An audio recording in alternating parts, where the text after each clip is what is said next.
नंदिनी,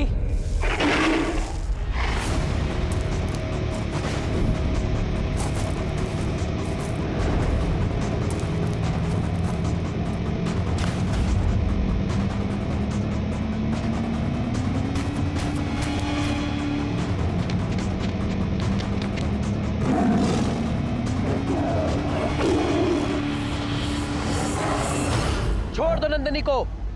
ये मेरी रक्षा में है क्रूर बाघ। भूखे को क्रूर कहते हो राम? जो शरीर विधाता ने दिया उसे भोजन देने का प्रयास क्रूर कैसे हो सकता है? प्रकृति ने मुझे बनाया ही ऐसा है कि अन्य पशुओं को खाकर जीवित रहूं।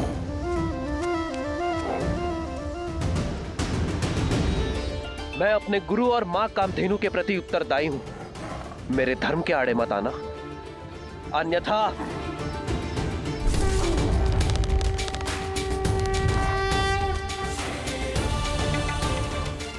और मेरा धर्म इस वन पर शासन करना है। यदि तुम इससे मुझसे छीनकर मुझे भूख से तड़पता छोड़ दोगे तो क्या यह धर्म होगा? बोलो राम, मुझसे मेरा भोजन छीनकर तुम एक अधर्म नहीं करोगे? अपना पेट भरना तुम्हारा धर्म है और नंदिनी की रक्षा करना मेरा धर्म। और जब दो लोगों का धर्म आपस में टकराता है तो धर्म संकट होता है, और धर्म संकट का एक ही हल है, त्याग। त्याग? मैं अपने आहार का त्याग नहीं करने वाला। पर मैं कर सकता हूं। रघुकुल रीत सदा चली आई, प्राण जाए पर वचन न जाई। मैं नंदिनी के स्थान पर स्वयं को प्रस्तुत करता हूं।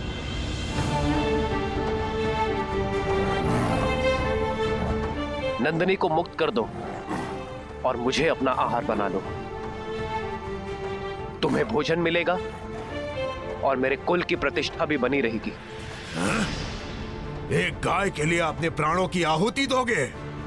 मूर्ख मत बनो। चारों ओर देखो, कोई नहीं यहाँ। किसी ने हमारी बात नहीं सुनी। यदि तुमने कहा बाघ ने नंदिनी का आखेट किया तो कोई भी तुम्हें दोष नहीं देगा। दुर्घटनाएं घटती हैं। सत्य कहा। कोई नहीं है यहां, कोई नहीं देख रहा है हमें। यदि सबको सूचना मिलती है कि एक बाघ ने राम को खा लिया तो कोई तुम्हें दोष नहीं देगा। दुर्घटनाएं घटती हैं, कोई नहीं देख रहा है, इसलिए मैं अपने कर्तव्य छोड़ने का पाप नहीं कर सकता,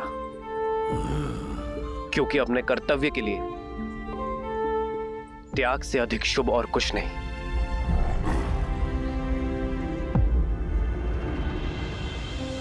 बना लो मुझे अपना आहार और छोड़ दो नंदिनी को।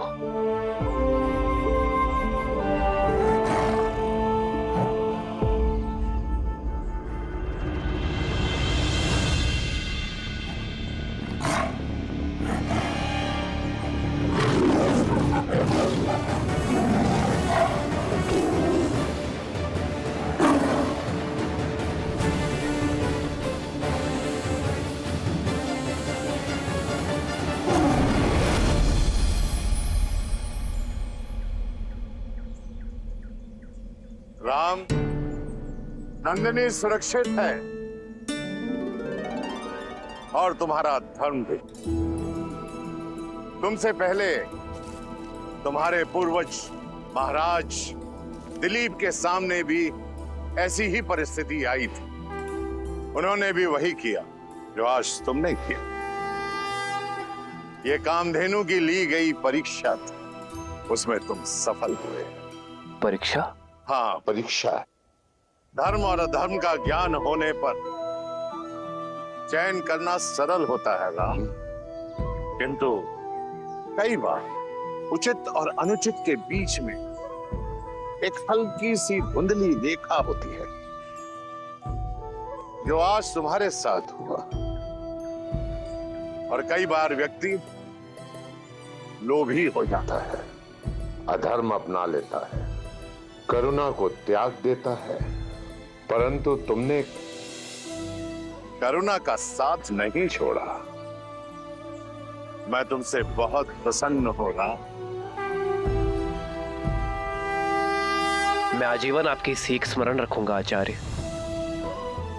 धर्म, करुणा, सत्य और त्याग भाव, ये मेरे जीवन के स्तंभ होंगे।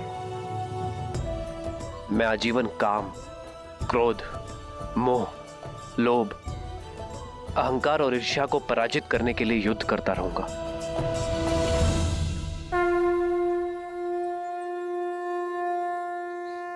यशस्वी भव राम, यशस्वी भव। मेरे पास जो आया था वो प्रकाश की एक रेखा थी। मुझे गर्व है राम कि मैं धर्म का सूरज अयोध्या भेज रहा हूं। जहां नारायण नर के रूप में भविष्य की यात्रा के लिए सज्ज हो रहे थे, वहीं रावण स्वयं को नर से सुरक्षित करने के लिए यमलोक की ओर बढ़ रहा था।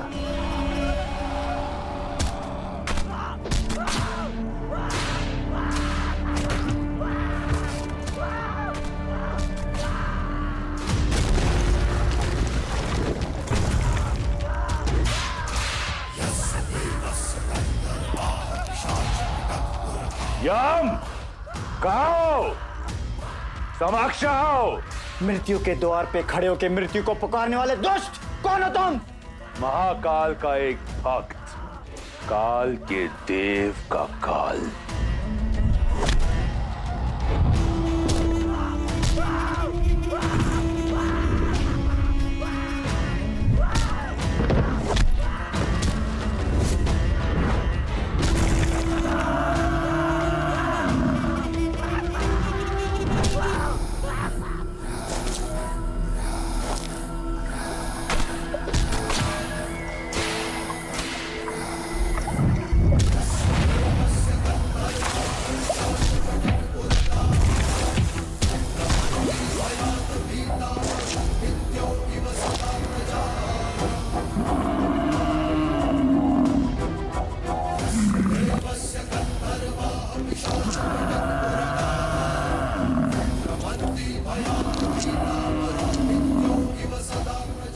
लौट जाओ दशानन। आ गए हम। मुझे लगा था कुबेर की भांति भाग जाओगे।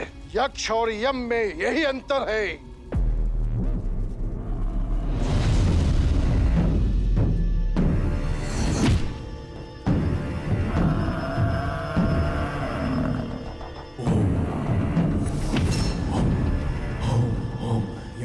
काल को ललकारने वाले अकाल मृत्यु को प्राप्त करते हैं।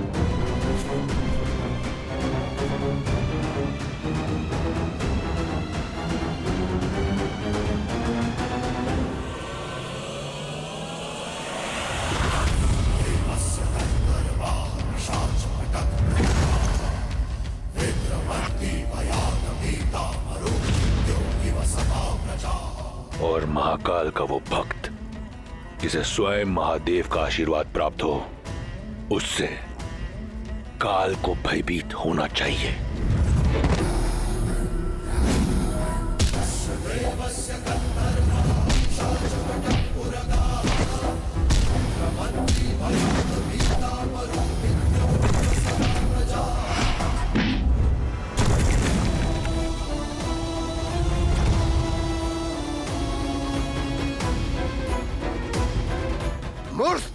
कर रावण, ब्रह्मदेव के दिए वरदान का अनुचित लाभ मत उठाओ। उसी वरदान के अनुसार तुम मुझे मार नहीं सकते। सोचता हूं आज मृत्यु को ही मृत्यु दे दूं।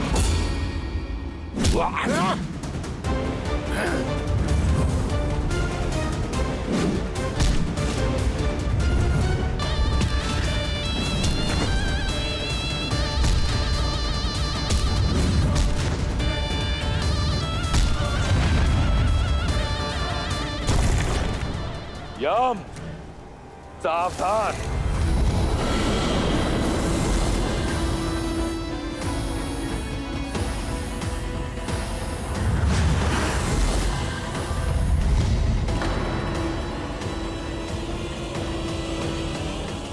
रुक जाओ दशानन।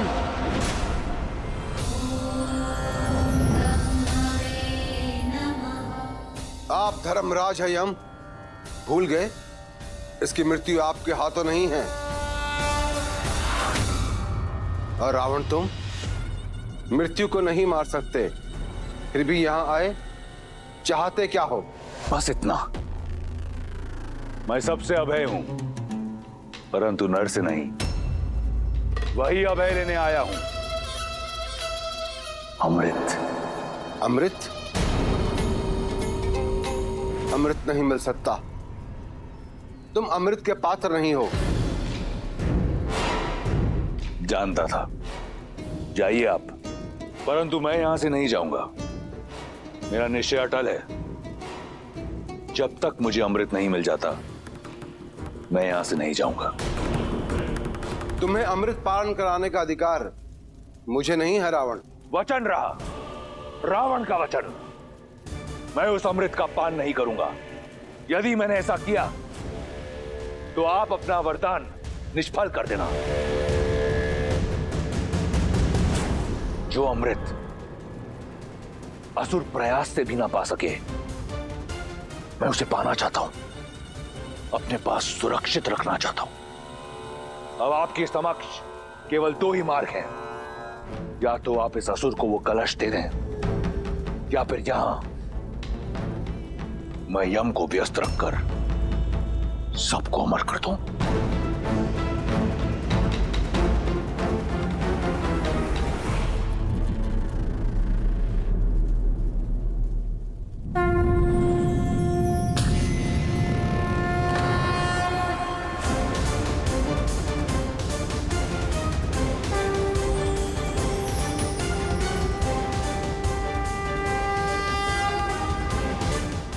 उत्तम, अति उत्तम। वचन रहा, मैं इसका पान नहीं करूंगा। यह सर्वदा मेरे साथ सुरक्षित रहेगा।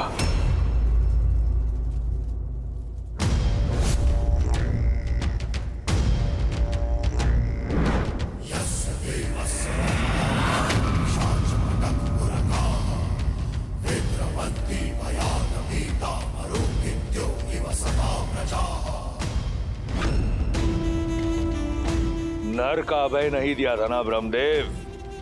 अब देखो, नर ले आओ या कोई और जाति उत्पन्न करो, जैसे ही मुझ पर प्रहार होगा ये कलश टूटकर इसका अमृत मेरे लहू के साथ मिल जाएगा। इस तरह मेरा वचन भी नहीं टूटेगा।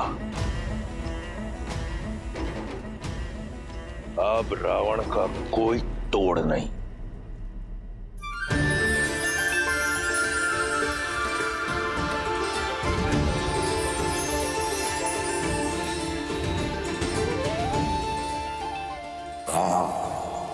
आकाश में घुलता यह हरा रंग इस बात का प्रतीक है कि राजकुमार गुरुकुल से अयोध्या के लिए प्रस्थान कर चुके हैं। श्री रामचंद्र की जय, श्री रामचंद्र की जय, श्री रामचंद्र की जय, श्री रामचंद्र की जय, श्री रामचंद्र।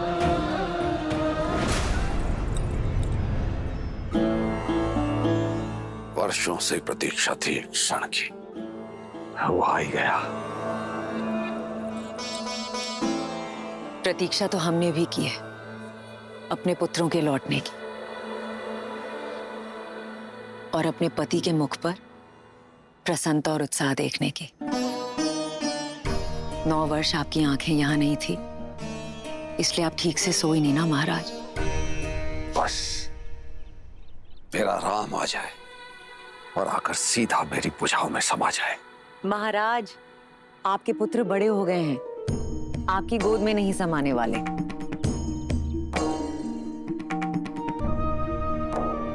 हम तो ये भी नहीं जानते कि हमारे पुत्र दिखते कैसे हैं महाराज। ये निर्दयी समय कितने वेग से दौड़ता है ना।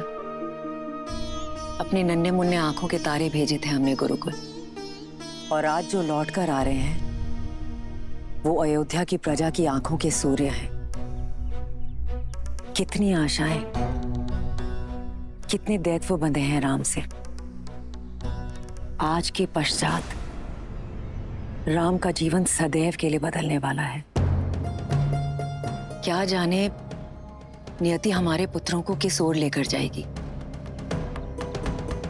किंतु मैं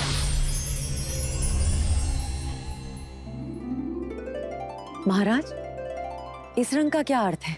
इसका अर्थ है राम सरयू पार करने के लिए नौका में बैठ चुका है और कुछ ही समय बाद अयोध्या के तट पर होगा। महाराज, मैं कौशल्या दीदी और सुमित्रा को बुलाकर लाती हूँ।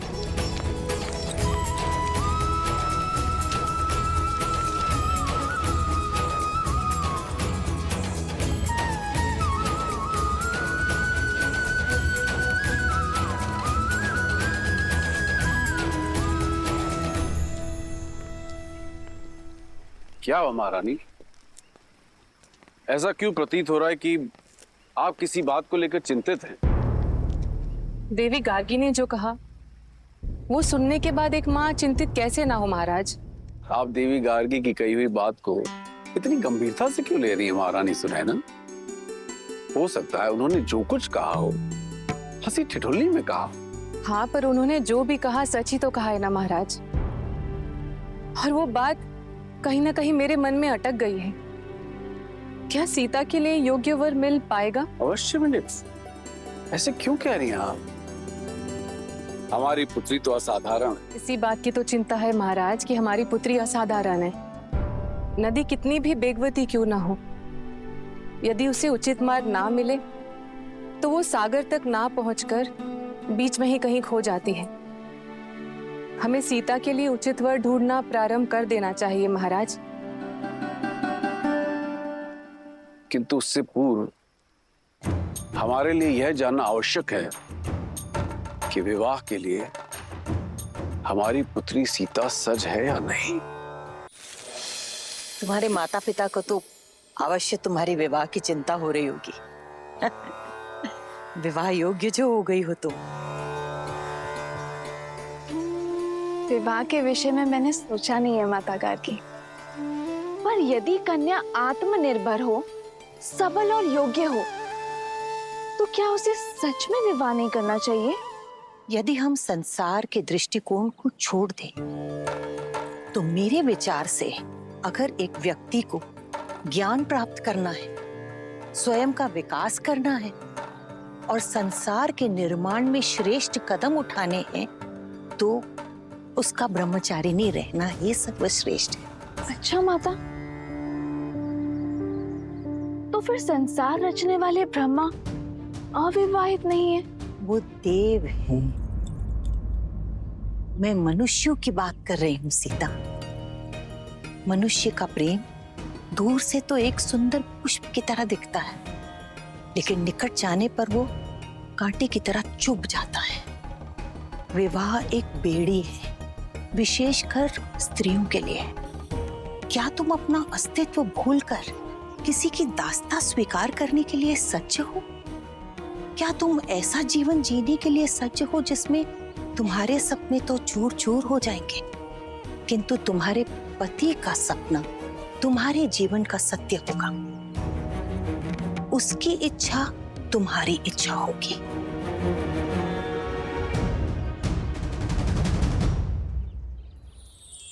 क्षमा चाहती हूँ माता गार्गी, पर जैसे आपने कहा कि दृष्टिकोण की बात है, तो मेरी दृष्टि में विवाह रास्ता नहीं,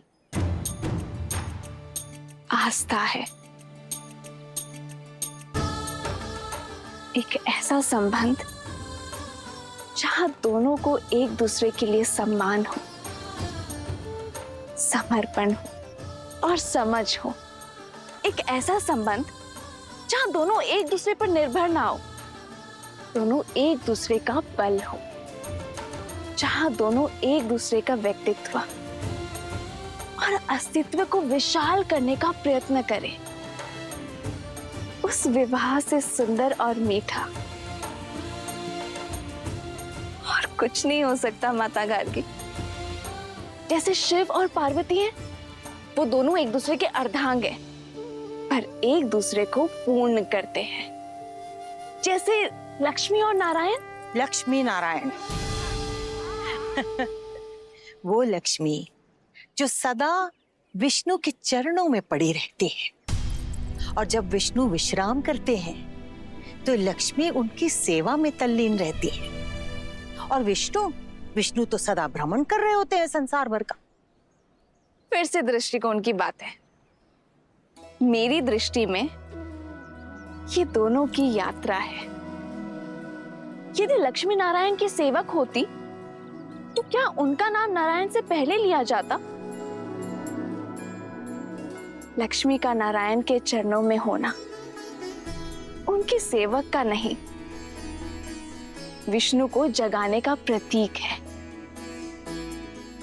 लक्ष्मी विष्णु को प्रेरणा देती है कि जागो और अपना कर्तव्य करो।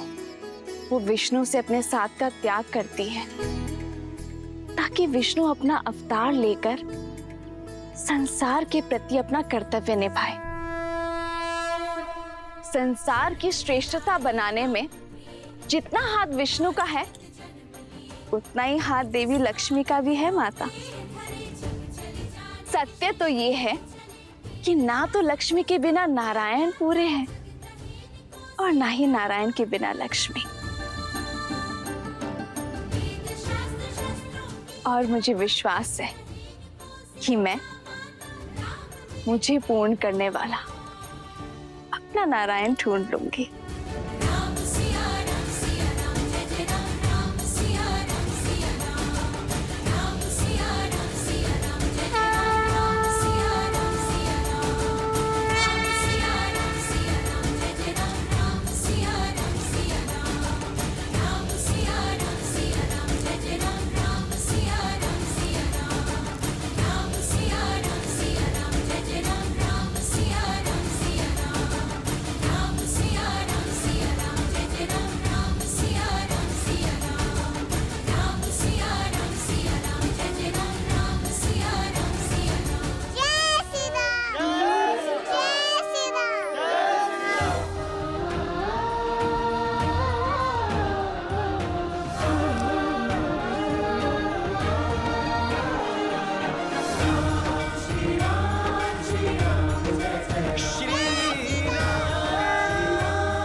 भैया, रथ पे चलते हैं।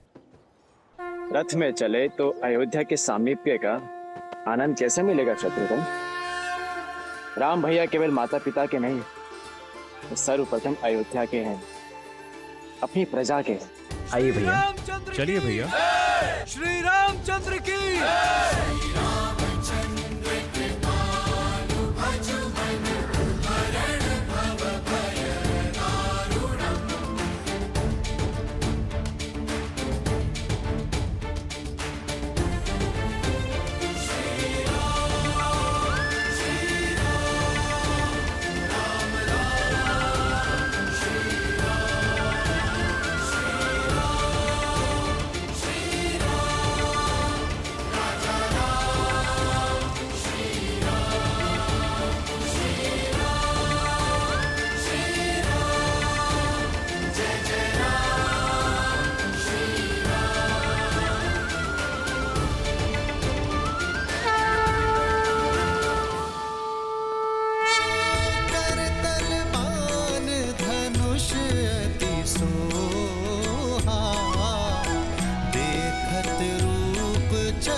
अरुबाल प्राण हुते प्रिय लागत सब कहूँ राम कृपाल।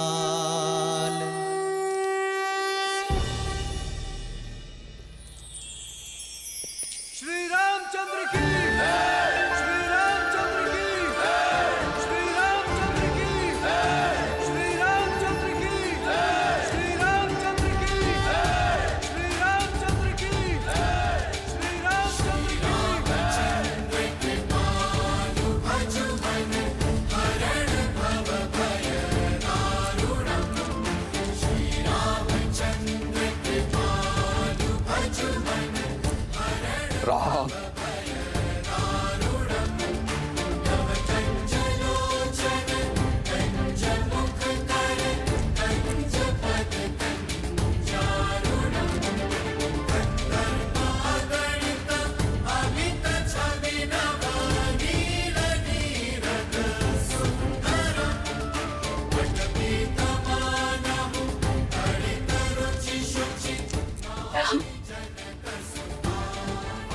देखिए दीदी, हमारा राम कितना बड़ा हो गया है।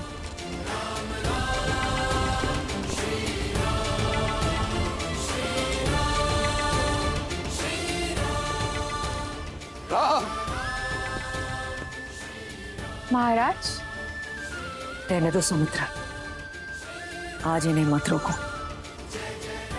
आज एक राजा राजकुमारों से नहीं, एक पिता अपने पुत्रों से मिलने जा रहे हैं।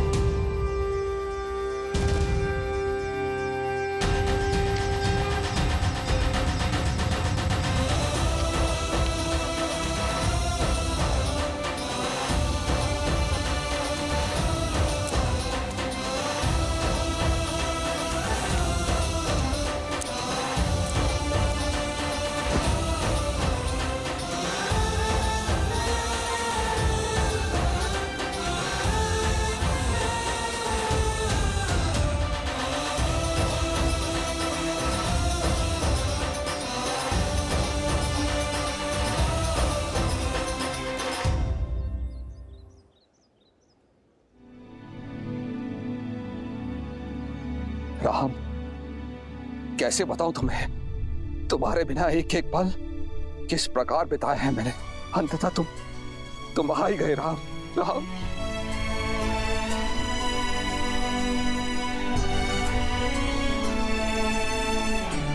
मेरे राम। जी पिताश्री,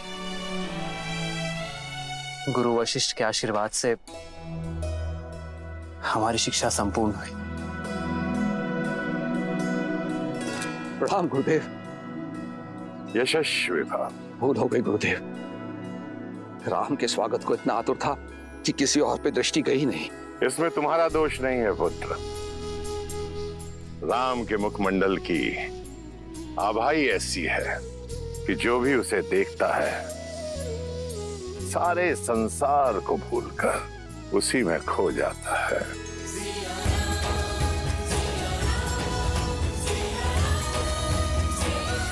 श्री रामचंद्र की श्री रामचंद्र की श्री रामचंद्र की श्री रामचंद्र की श्री रामचंद्र की। अयोध्या वासियों, आपका राजकुमार लौट आया है, मेरा पुत्र रामचंद्र। श्री रामचंद्र की श्री रामचंद्र की। राजकुमार। पिताश्री, मेरे भाई भी आपसे आशीर्वाद की प्रतीक्षा में है। मेरा पुत्र लक्ष्मण, आयुष्मान भव।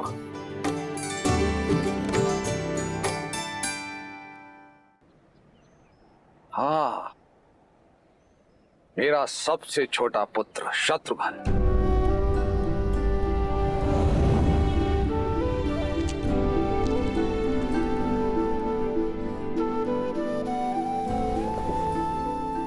आयुष्मान भव। पिताश्री,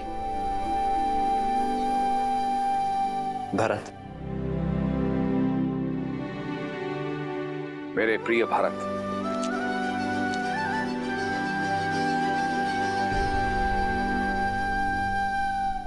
नमन पिताश्री। आयुष्मान भव। भरत आपके लिए कुछ भेंट लाया पिताश्री।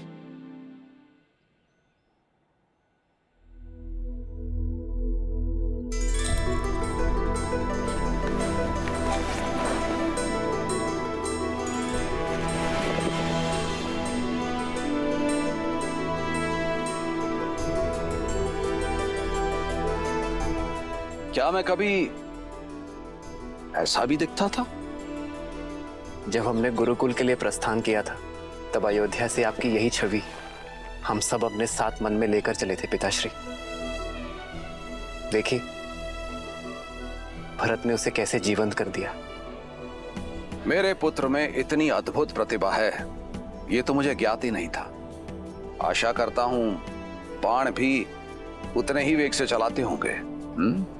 जी पिताश्री। आइए राजसभा में चलते हैं। समस्त मंत्रिमंडल और सभासद अपने राजकुमारों की प्रतीक्षा कर रहे हैं। चलिए पिताश्री, अगर आज्ञा हो तो पहले हम माताओं से मिल लें।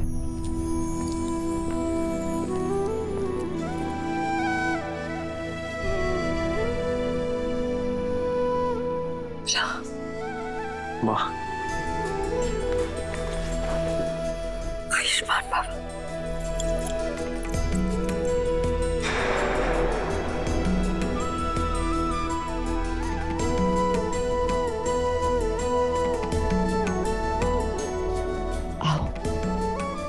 देखिए मेरा राम कितना बड़ा हो गया है।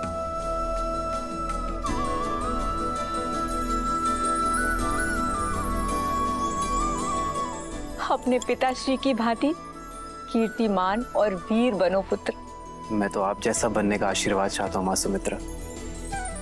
मुझ जैसा? मुझ में ऐसा क्या है? वो जो किसी में नहीं। वीर और प्रसिद्ध योद्धा होना सरल है, किंतु तुम्हारी तरह धैर्यवान और प्रेम करने वाला होना बहुत कठिन। और ये बात मेरा राम जानता है।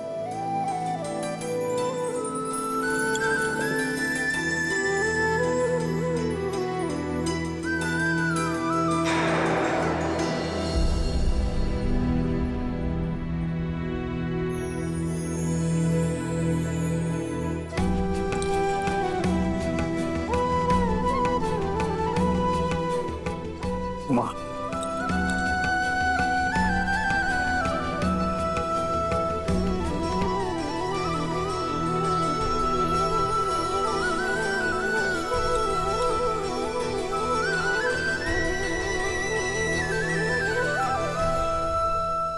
कल्पना भी नहीं सोचा था कि तुम सब इतने बड़े हो जाओ।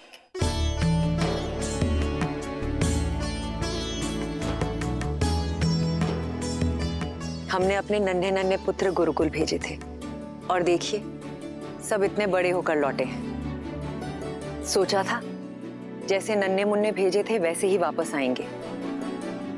राम मेरे गले लगेगा और पूछेगा कि मेरा राजभोग कहाँ है। आज भी तो गले लगा ना माँ। वैसे मेरा राजभोग कहाँ है?